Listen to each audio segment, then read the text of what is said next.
AI will not disappear. AI will not become persona non grata. It will continue to play an important role. But there are some people who are going to make a lot of money, and there are going to be some people who are going to lose a lot of money in this process. Hello and welcome to Pulse, your podcast delving into all things health, innovation, digital and data. Proudly brought to you by Pulse IT News. This is our Hot Topics show and I'm your host, Louise Schaefer. And I'm your other host, George Margellis. George, where are you today? I'm in Sydney today. It's raining outside. It's been a pretty quiet fortnight thanks to the Easter holidays. That's just been good. We haven't had to do too many things, had no travel. And recovering from 2 Easter celebrations. Orthodox Easter was last week, and I'm now walking an extra couple of kilometres a day to try and take off those extra kilos. At the beach, you live in a beautiful spot of the world to go for walks.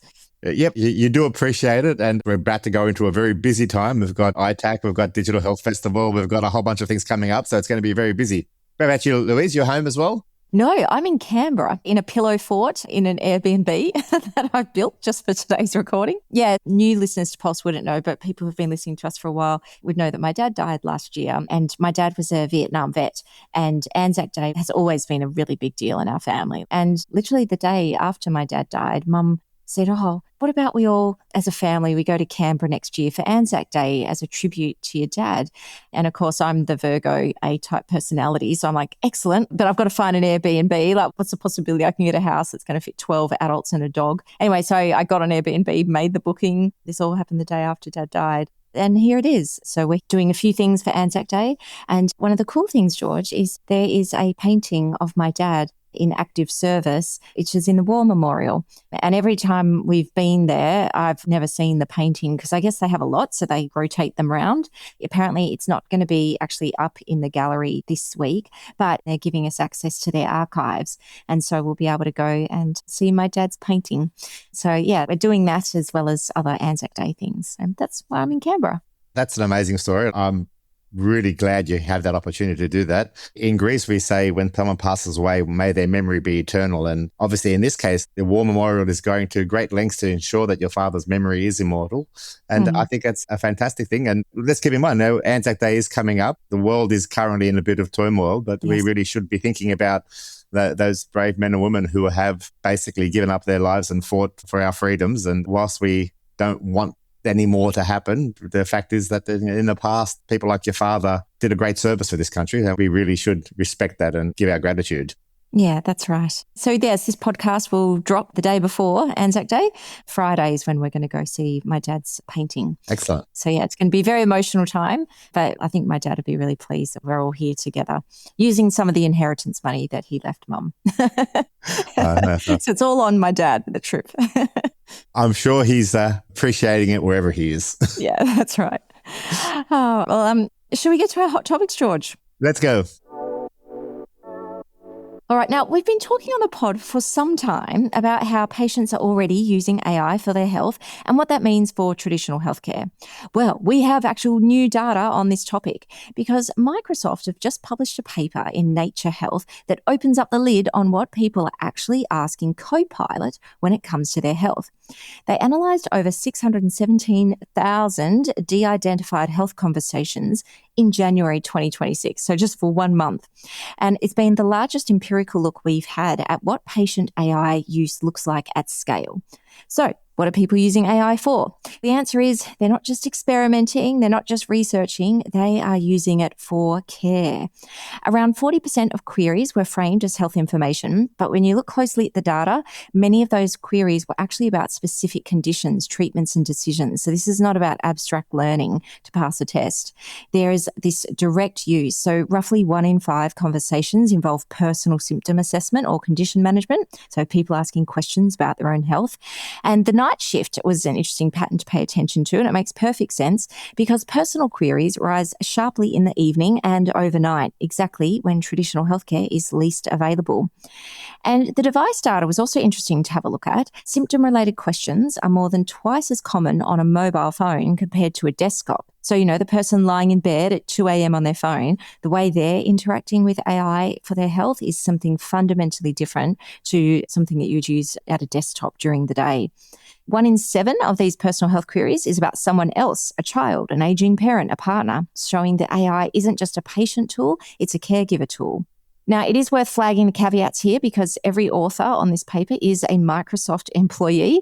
The data and code are proprietary and it is a single platform over a single month. To really get rich data, we'd really want to look at replicating this across other tools like ChatGPT, Gemini, Claude, which would really strengthen these findings. But George, I see this stuff and I think, what a great time to be alive. Like, I know there's a lot of scary stuff going on and also there's misinformation. These tools are not infallible, but to have the world's resource library available to you and not just to flick through and find stuff, but to be able to find information and explain it to you in whatever language you speak, at whatever time, at whatever reading literacy level you have. Like, it's just astounding. What do you think? Look, I think this is really an interesting story because the fact that Microsoft, for starters, would open up its kimono and release so much information about the health use of Copilot is a very positive aspect. How that information is made available for other researchers is something we should probably think about, because the reality is we've got Microsoft researching Microsoft. Some very interesting statistics, as you highlighted, nighttime use, device use. Look, I think knowing that information in itself allows us to better design how the solutions we build around these tools are done. It does raise my anxiety a little bit because one thing we have discussed here is that we know a lot of people are asking it questions. What they haven't done is determine what the accuracy of the answers were. And the reality is that they are, to some degree, even though they've probably put a big disclaimer in there saying that this is not medical information and shouldn't be used for clinical decisions, it will be. And Yeah. At 2:00 in the morning, if you get someone telling you that the niggling left shoulder pain can be a tendonitis or could be acute myocardial infarct, people are making decisions around that. And the fact that they need to go to a tool like this to get that information suggests that there's probably some failings in our system. Now, we do have a 1-800 Medicare here. I don't know whether they really would appreciate another 500,000 calls in the middle of the night asking them these sort of questions, but we need to start thinking about how we do this. The question is this information the right information? That's what we need to really focus on. Is the AI providing that good information? And we do have other studies which are looking at that. It'd be nice now if this sort of repository of information became something we could evaluate. Generally, and we've had discussions a lot about this in the past, for non-life-threatening diseases, this information can be quite useful. It helps people make decisions. But my concern is always that at the moment, we're still in that honeymoon phase of AI where we're giving these tools away for free and the companies are paying for it out of their pockets. But at some stage, they're going to need to monetize these solutions. Remember the good old days before Google had ads?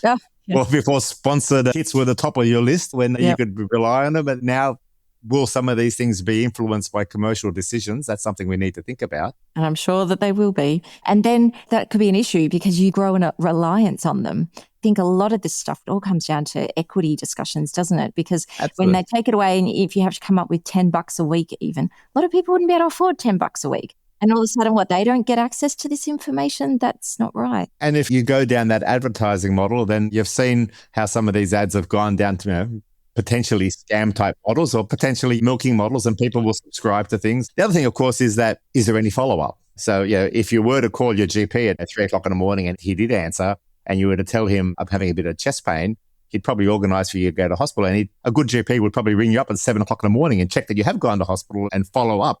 Do these chatbots have the capacity to close the loop, follow up on advice? Have you taken it? Have you not taken it? What has been the net effect? The way we do this research in healthcare is we diagnose someone and then we follow up their treatment plan. If all the chatbot is doing is giving you advice and not following it up, does that mean there's a breakdown in the whole model of care? Is the expectation that the doctor that you see 2 days later knows what the ChatGPT has told you? Again, we need to test something. Should this information be going into your personal health record so that we know what information you've made decisions on? I think there's some governance issues we need to think about. And as these tools are becoming more prevalent, they need to become part of the broader healthcare ecosystem. The information they give shouldn't just be stuck in their systems. It should actually be following that person along the journey. Yeah, no, that's right. And of course, we like to bring you these types of topics on the pod because a lot of it at the moment is awareness raising. This stuff is happening. We really need to be having these conversations with our healthcare workforce in terms of what healthcare workers, what governments need to be thinking about in terms of how this quick transformation in this information asymmetry, it's changing very quickly. And we're not having those proper conversations to actually even work out how we want to respond. And I'll tell you one thing, we can't be dismissive of it as we have been with Dr. Google. That play is not going to work this time. So I haven't seen any cups that doctors are carrying which says, don't confuse your ChatGPT discussion with my medical degree. Yeah. And the reality is we're starting to see some professional grade ChatGPT type tools, Open Evidence, Heidi, are all putting out medical tools that have controlled LLMs. They're using medical literature as LLMs. So yeah, this is going to be a huge part of how healthcare is delivered in the future. I just really still think we need to make sure we have proper evidence-based guidelines around it and governance. And I think that's really the hard part, because we've seen thousands of AI governance documents published over the last couple of years. Are they implemented in the real world? That's the question. Yeah, yes. All right, we will come back to this topic numerous times. And even today, George, that is not our only AI story. So let's move on to the next one.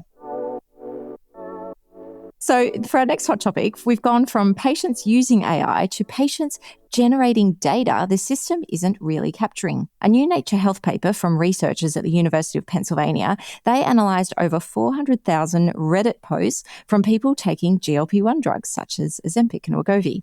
And what it reveals is something really quite striking. It's sort of this unofficial real-time pharmacovigilance system powered entirely by patients talking to each other.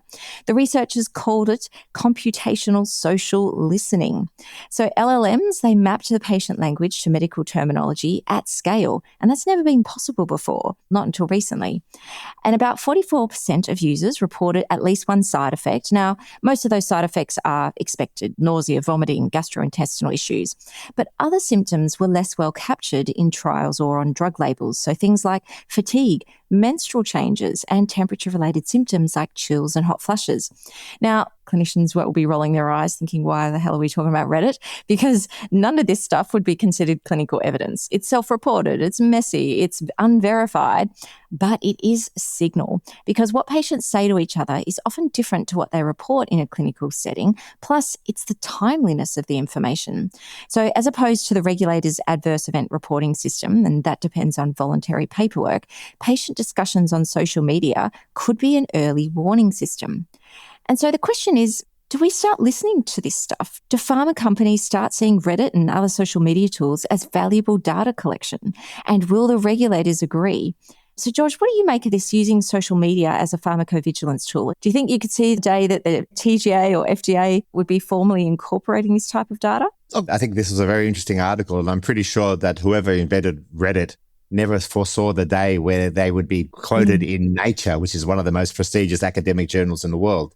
This particular article, you're combining GLP-1 drugs, one of the hottest topics in healthcare around the world, and AI using LLMs and mapping data. And I think it's potentially very useful information. Of course, there is the danger that you combine those things together and you can get what's known often as AI slop, where it's just reporting for reporting's sake with no research being done behind it. But in this case, I'm thinking you're seeing a bit of both. The fact that Nature actually published this article would suggest that some people do foresee that the data in something like Reddit is data that we'd never really had access to before. Theoretically, when a drug has been released, companies are required to do what's called a phase 4 clinical trials, and it's also known as a post-marketing study. So you're supposed to actually follow up what happens in the real world when a drug is being released. That involves monitoring long-term risks, properly measuring the benefits, looking at how it's optimally used, and looking out for rare side effects. And this is supposed to be done in real world, so it's supposed to be covering much more diverse populations. If you remember back a couple of decades now to the Vioxx saga. So Vioxx was a drug that was released for osteoarthritis, and it was gone through phase 1, 2, and 3 trials, released out there to great fanfare. It was quite an effective drug. But then the phase 4 study came out, which looked at its use in the real world. And if 10 million people are using your drug, how do you get them to report to the FDA or the TGA any potential side effects? The way that Vioxx's rare side effects were picked up was because Kaiser Permanente had a big enough group of people using the drug. Their EMR system enabled them to capture data about these rare side effects. And the reality was Kaiser Permanente knew about the Vioxx effect, which increased the risk of acute myocardial infarction and cardiovascular disease, well before the FDA and TGA did. So the fact that they were able to capture information in a structured way, analyze it, and put it through the relevant governance models to make sure that their data was being properly reviewed, showed that Vioxx was potentially dangerous and it was withdrawn from the market. Now, is Reddit the same value data as the data in a Kaiser Permanente EMR? Today, probably not. But going forward, if we start putting some governance tools around how this data is captured and whether we start thinking about having online social media tools specifically targeted at post-marketing vigilance, I'm sure the pharmaceutical companies probably think this is a good thing, but also probably can have some fears about it as well. Is Reddit the best source of information? There are some dangers with Reddit data. You have a Reddit forum. It's a self-selected group of people who go on Reddit and put the data in. And then there's also very much the risk of bots going in and dirtying the data. We've seen some interesting articles recently about how little dirtying information you can put into an LLM to make it inaccurate. The fact that I read somewhere that if you just have 250 pieces of information going into a very large LLM, it will skew the results significantly. You need to start thinking about that. Does this become a battleground for drug companies to battle against each other with their drugs? It goes back to what we've been saying for a long time. The consumer focus is critical. Now, these are the people who are using these drugs on a day-by-day basis. I think we need to be able to capture that information. But then we also need to make sure that we don't have influencers who muddy that information too much for us. I agree with you, George, and it's a really interesting perspective. And I was thinking about Patients Like Me. And when Jamie started Patients Like Me, it was a community notice board of, very early days of the internet. And then became this massive patient movement. And how it became so big is because people flocked there. ChatGPT wasn't available. So people flocked to learn from others' experiences that might be similar to their own and to learn from each other. And then they worked out a commercialization model. Mm-hmm. And the commercialization model was to take all of that information that people are sharing on these patient forums and sharing it with pharma companies who used it as research. So there is a precedent for this type of stuff could be done with ethical guidelines and some verification of the information, I guess, rather than being completely random. So there's that. And the other thing I was thinking about is the medical terminology. So I was working for a startup a couple of years ago and it was direct to consumer. Anyway, it never ended up going anywhere, but I couldn't believe that if you look at SNOMED codes and the medical terminology for consumer-based language, it didn't exist. The only people that I found out on the planet that had done it was the Netherlands. And of course, it's not in English. So I went and chatted to them and I'm like, when's this going to be available? And it actually probably is available now. I didn't keep track because I'm no longer working with that organization. But it struck me that I couldn't believe that we've done all this work on medical terminologies and data dictionaries and standards. And yet we hadn't actually considered at a global level patient-entered data and what that would mean and the language that they would use. Basically, everyone told me, it's just too hard and too expensive. And now we've got LLMs who have just grabbed all of this huge amount of information from Reddit and actually mapped it to medical terminology and mapped it to codes. So I think that has promising legs as well. And that could be used in all sorts of settings. Absolutely. We've had many discussions around the importance of health literacy and being able to describe symptoms and describe conditions, and people having a better understanding just of how the human body works and what can go wrong with it. And if these LLMs can facilitate that translation, I think that's a great thing. Yeah, no, that's right. Well, very interesting stuff. We've got a big mix of stories today, George, although they pretty much all have AI attached to them. So let's go to our third hot topic, which is over to big tech again. Now, Apple have done something that could prove genuinely disruptive. They've quietly walked into the radiology reading room. Apple has received FDA clearance for diagnostic use of its new Studio Display XDR, which basically means radiologists in the US can now use an Apple monitor for clinical image interpretation. This isn't a workaround. It's not a second screen. This is a regulated diagnostic device with DICOM calibrated imaging built directly into macOS. And why does that matter? Well, traditionally, a radiology workstation, they're really expensive and they're very rigid, like they do one thing. And those monitors can cost, I understand, and these are US dollars, anywhere from $5,000 to $15,000 just for the hardware. And then you've got the cost of setup. What does Apple's cost? $3,000 running on a standard Mac ecosystem. So suddenly, one device can switch between diagnostic reading and pretty much everything else, your email and your Reddit posting or whatever else you're using. And all you have to do is toggle a setting. Now, that really changes the economics. So if the display performs to spec, and I assume it does because FDA have approved it, then the economics of building and scaling reading rooms change fundamentally. Remote reading, home workstations, regional hub and spoke models, all of these become suddenly way more viable at a $3,000 US entry point versus $5 to $15. But for Apple, this is also a platform play. They're not just selling a screen, typical Apple, they're offering a fully integrated stack. We're talking hardware, operating system, calibration, and increasingly the surrounding workflow. And look, we have seen this before in radiology because radiology made a platform bet on Windows decades ago. And now Apple is asking the market to make the switch back to them. So George, what do you think? Will health systems trade these cost savings and usability for potentially a new kind of vendor lock-in with Apple? Classic disruption story. A company comes in with a cheaper, maybe not quite as good, but good enough solution and starts to affect the income of their bigger competitors. Let's remember the Kodak stories and many others we've heard. The difference here, of course, is that the disruptor is actually one of the biggest companies in the world. We're talking about one of the top 5 companies in the world with trillions of dollars behind them. So if I was a radiology reading room supplier at the moment, I'd be worried. I'd be very worried because this is going to change the dynamics. Now, from a purely business perspective, people will have to make a decision about when it comes time to update the equipment. And my understanding is that this equipment has to be updated regularly. You can't just use your radiology monitor for 25 years until it blows up. You have to actually have it validated on a regular basis. It's an expensive business. They now need to make a choice about shifting over to the Mac ecosystem.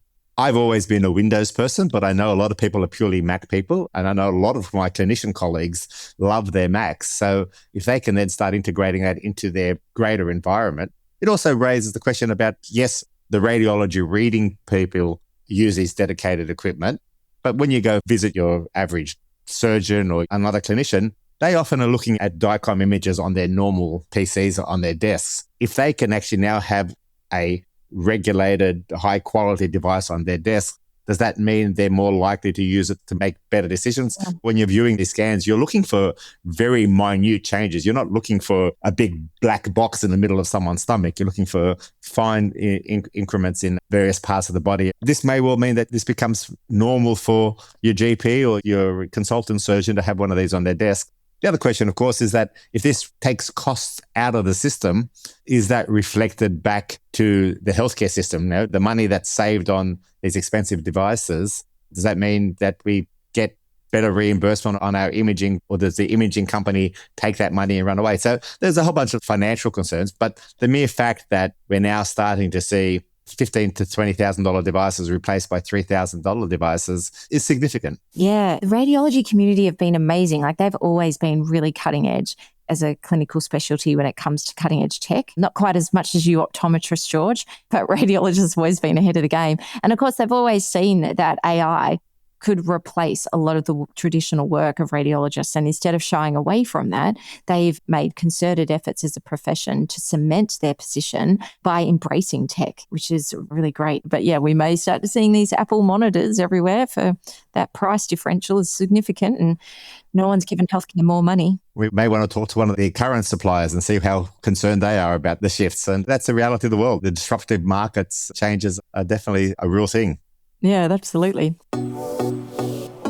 All right, well, time for a quick break. And when we return, we're going to be looking at some numbers coming out of the US in terms of what is happening with venture capital investment in healthcare.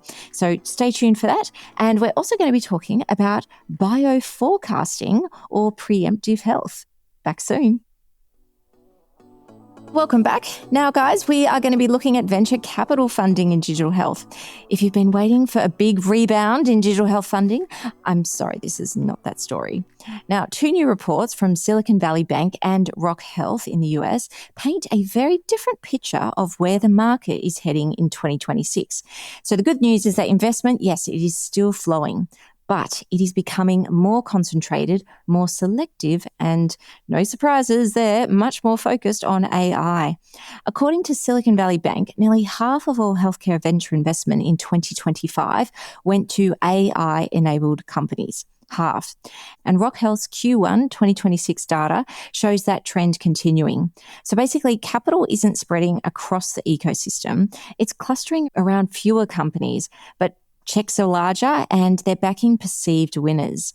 Rock Health also used to have an AI category, and they took that out now because they've realized basically everyone is in the AI business these days. What this means is that we're seeing a shift from breadth to depth. So we're talking fewer deals, but bigger rounds, higher expectations. And for everyone else, that's not where your startup sits. This is a much tougher environment. So early stage companies are feeling it most. Funding at seed and Series A remains constrained, and the bar to raise has really gone up significantly, particularly if you're not clearly positioned as an AI company. There's also a growing divide between AI native startups and traditional digital health players trying to retrofit AI into existing models. Investors, they're rewarding the former, and they're far less convinced by the latter. And of course, then there's the exits, or the lack of them. Liquidity is still limited, IPO markets are quiet, and mergers and acquisition activity is selective, which means capital is recycling more slowly through the system. And of course, that means that deals like we've talked about here with Telecare and Teledoc and Eucalyptus and Hims and Hers, these deals are the exception, and great to have two Australian companies do so well, but they are the exception.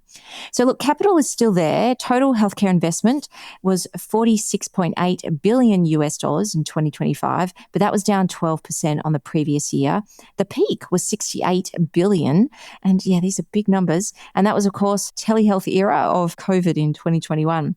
Now, Rock Health's Q1 2026 overview confirms this bifurcation. Q1 hit $4 billion across 110 deals, a full billion up on Q1 last year. The average deal size is now $36.7 million. So as a startup, 36.7, these are big numbers. It's the highest since the pandemic. And 12 mega deals of $100 million or more were almost 60% of all capital deployed in this quarter alone. So we do see that capital is still available, but only for companies that fit a much narrower definition of what fundable looks like. And of course, AI is at the center of that definition. Now, unfortunately, these types of reports just aren't available in Australia, Europe, other places. They exist, but just not with the comprehensiveness. So just keep in mind, we are talking about what has happened in the US and what the data shows, but I'm sure a lot of these lessons and what the data is showing is probably quite similar around the world, just probably with less zeros at the end of them. What do you think, George? Yeah, look, venture capital is a very important indicator of what's happening in the market. And these two recent reports are telling us that AI is the dominant area of interest. Just follow our podcast and you've seen with probably 50% of our stories have been AI related. It's the buzz at the moment. It's very interesting that Rock Health no longer measures AI deals as a separate thing, just makes the assumption that every deal has AI involved in it. The question, of course, is this a trend or is this a bubble? And we've had this discussion backwards and forth. We've been predicting the bubble for a long time now, but the bubble just keeps on getting bigger. The reality is these deals are getting bigger. There's a lot of money being poured into this. And whilst the old classic models of economics talk about these cycles, to date, there's no evidence that this actually relates to AI. The deals are getting bigger, more money is going into it. We're seeing people doubling down. We're seeing more companies getting engaged in this space. But at the back of my mind, the old Dutch tulip story keeps on bubbling away. And those of you who don't know about it, the very first economic bubble was the Dutch tulips and the market went haywire and then collapsed. So hopefully we won't see that sort of level of collapse. AI will not disappear. AI will not become persona non grata. It will continue to play an important role. But there are some people who are going to make a lot of money and there are going to be some people who are going to lose a lot of money in this process. And I think that just reflects the way the market works. The big deals are becoming more common. Small deals are suffering. And that in itself is becoming a barrier to entry. To now get into this game, you need to have a company that's potentially making hundreds of millions, if not billions of dollars. And that means that we focus in on problems where there's money to be spent, potentially at the risk of those who don't have money. So if you have a rare disease and there's not a lot of you out there, so therefore there's no huge profit incentive to get involved, people may ignore it. If you're a relatively small population, if you're a disadvantaged group, these sort of groups who need this innovation to improve their quality of life aren't going to have companies in those areas being invested in. We see the rise of companies like Hims and Hers and the other various longevity startups that are popping up who are focused on getting money out of people who have money. Don't expect to see companies curing Ebola in Africa, but you'll see a lot of companies getting rid of wrinkle lines in rich old people's faces because that's where the money is. Yep. And from a healthcare perspective, that's worrying because we're not focusing in on people who need care. We're focusing on people who have surplus funds. We've seen some of the announcements of companies in the US recently, and I won't name them in fear of litigation, but they're coming up with solutions that are solutions to problems that don't really exist. And they're actually promoting the problem so people think they need these solutions. That's potentially dangerous. And that's something personally I'm concerned about, that we're developing lots of solutions for the worried well and forgetting about the people who are really sick. I think the venture capital money, as you said, George, it's a signal. And where are they putting their money? Not curing Ebola. I'm not even sure if Bill Gates is still doing that. But anyway, but they're not trying to do that. They're betting that they're going to get their money returned to them tenfold. And that's not going to happen if you care more about equity of outcomes than you do about who can pay. And look, this also reflects on the way the US market works as well. The US market is very different to countries like Australia or Europe, where we have socialized medicine models where people look at these things differently. You don't hear about these sort of size funding deals in Australia. We do have things like the Medical Research Futures Fund, but that whole fund is less than some of these single deals. So these are the challenges we face. That's right. George, let's go to our last story, because this final story, I wanted to end on something which I think is genuinely exciting. And you can tell me, George, if I'm just too excited and I need to calm down my excitement here. So let me tell you about this study. Now, it is a small study, and it demonstrates, though, that we are entering a phase of preemptive health, or bioforecasting, where the goal is not observation, it's anticipation. So it was published in the European Heart Journal, Digital Health. And as always, I will put a link to this article as well as the others we've discussed today in the show notes. So researchers, they used a smartwatch to analyze heart rate variability in patients prone to fainting. And then they trained an AI model to predict who was about to pass out. The results suggest that it may be possible to detect these events minutes before they happen with strong predictive performance. So for anyone who's ever had a patient with unexplained syncope or who's experienced it themselves, 5 minutes, that's a lot. That's enough time to pull the car over, to get off that ladder, to sit down and put your head between your knees. But the bigger idea here is what's being called the fourth wave of wearables. Now, the first wave counted steps. The second wave tracked signals like heart rate and sleep. And the third wave started diagnosing disease, so atrial fibrillation, hypertension, sleep apnea. We've discussed all of these on the show before. But this fourth wave, bioforecasting, this is the first time we've had something to discuss on this topic. So the goal isn't to measure what's happening in the present, but to predict what's coming. So 5 minutes for a faint, that could be a start, but maybe could we extend that timeline as technology improves? So maybe hours before a cardiac event, 5 days before the mental health crisis, 5 weeks before a diabetic complication. Now, that might seem complete science fiction, and maybe it is, but this sort of signals that it could be heading in this direction, where healthcare could shift from reacting to events to having a bigger role in preventing them. Now, this study is small. It was done in a controlled table setting, not in the wild, and real-world noise is a very different beast to a clinical lab, of course. But I'm really interested in this idea that wearables could soon become potential early warning systems. And if so, this seems to me, George, like a meaningful step change, because, you know, the implications here as the tech improves for occupational health, driver safety, aged care, they could be really profound. So what do you think? Am I just overly optimistic about this? Before we get too excited, we have to remember that there's only 132 patients enrolled in this study, and they were patients who were already suspected of having neurally mediated syncope. They weren't random people. So this wasn't stick the watch on 100 people's hands and predict randomly who's going to faint. Someone thought these people were at high risk of fainting. They probably have already fainted in the past. They have a history. And what the smartwatch tells us is that there are some digital biomarkers that, if you highlight them, can help predict these sort of things. Now, I did a bit of research. I'm by no means an expert in this space, but about 3.5% of the population is reported as having this neurally mediated syncope. There are other causes of syncope, and it increases with age. So this is something which is much more relevant in an older population. They're more likely to have this happen to them.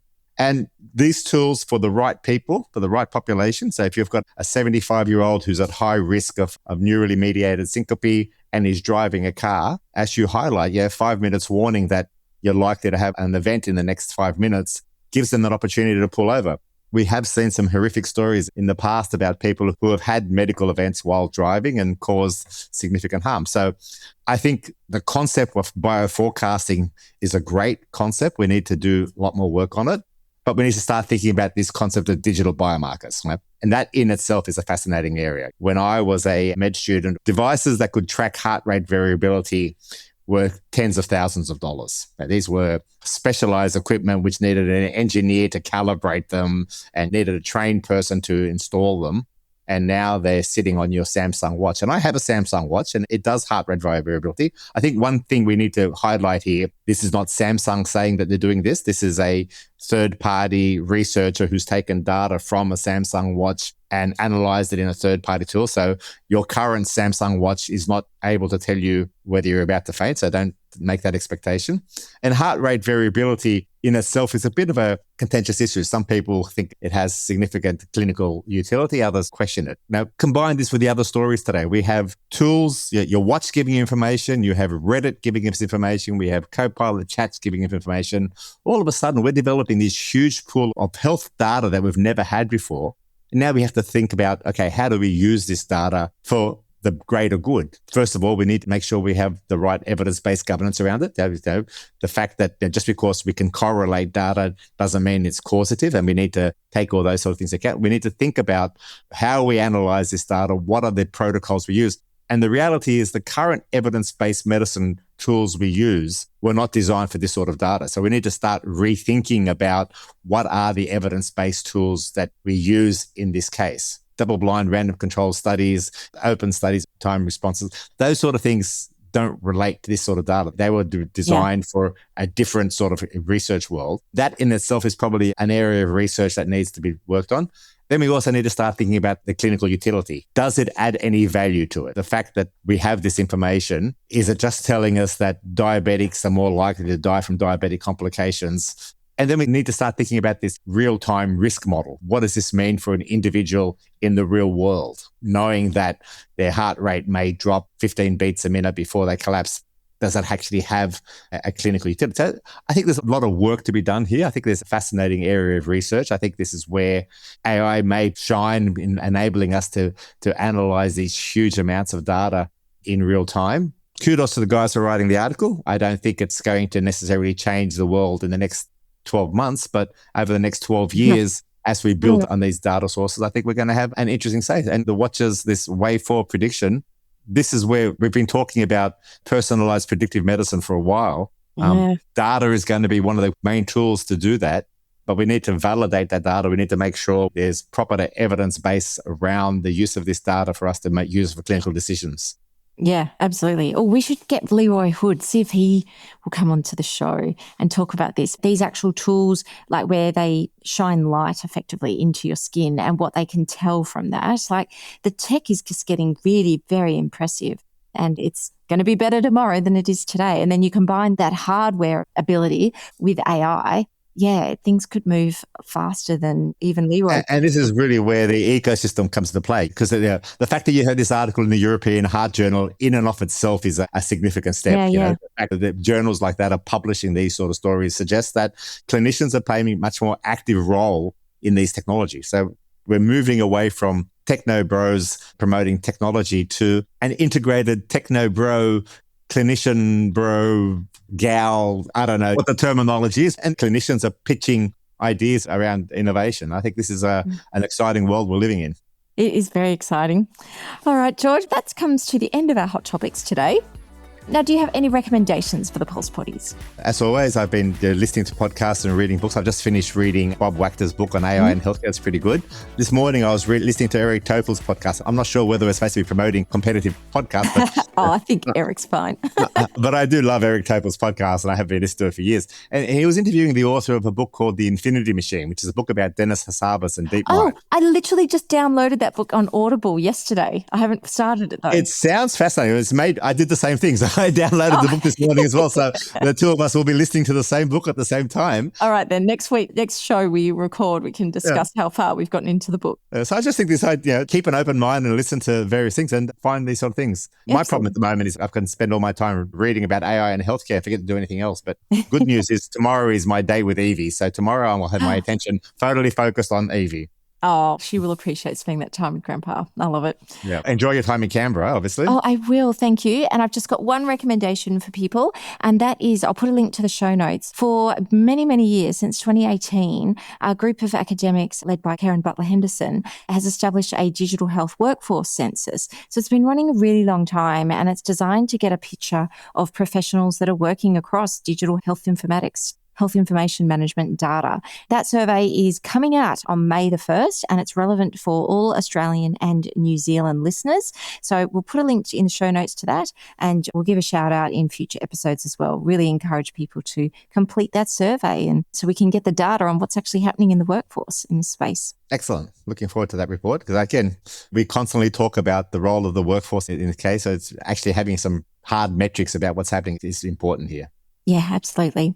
All right, George, great to see you. Thanks for another great episode of Hot Topics here on Pulse.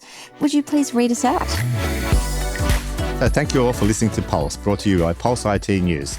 Pulse is produced by Ivan Jurek of Octopod Productions, and special thanks go to Emily Mara for her support. Big thanks to everyone for listening. Make sure you subscribe, follow, and rate us wherever you get your podcasts. Visit pulseit.news to catch up on the news from Australia, New Zealand, and Ireland. And if you're going to be at either ITAC or the Digital Health Festival in May, look out for Louise and I and come and have a chat. Yes, bye everyone. We'll be there. Thanks, George. See ya.